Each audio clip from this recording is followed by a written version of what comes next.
Before we began, and in the very early days of the church, Calvary Chapel of Pittsburgh, Krista and I drank socially. Not a lot, not to excess. We both have alcoholism in our family, so we were very careful about that.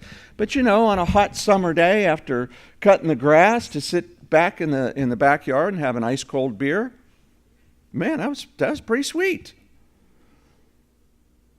But God spoke to us each individually and said, "No, you're a minister of the gospel now.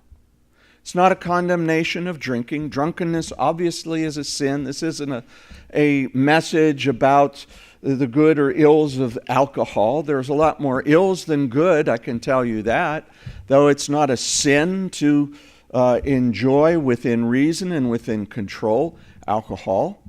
But to excess, absolutely. The Bible is clear about it. The Bible is clear. It says it makes you a fool. And we all know that, either by watching others or ourselves at some point in time. It makes us a fool. But it wasn't that was sinful in the way that we were socially enjoying alcohol, but it was what the Lord said, no, you're a minister of the gospel now. What happens if you get a call in the middle of the night after having a nice evening and a glass of wine, although I didn't really drink wine because I didn't really like it.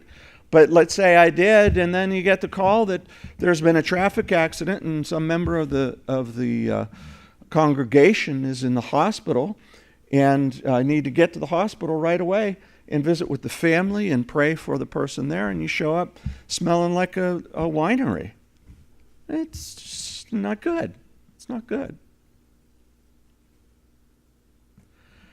I knew a pastor one time. He was a pastor of an extremely large church.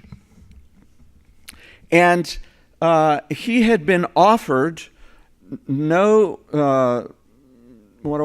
strings attached to it, had been offered a really nice luxury car for nothing by a member of the congregation who was just wanted to bless the pastor.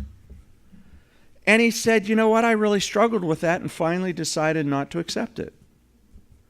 Because I didn't want people in the congregation, especially a large one where you don't talk to everybody, see me driving around in some super luxurious car and think that the church had paid for that.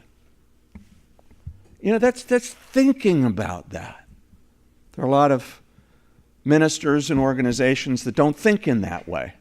And of course, there are some that have the belief that luxury items are a sign of your blessing from God, and so you should get more of them, which of course is a lie. But we need to be careful about the way that we live our lives.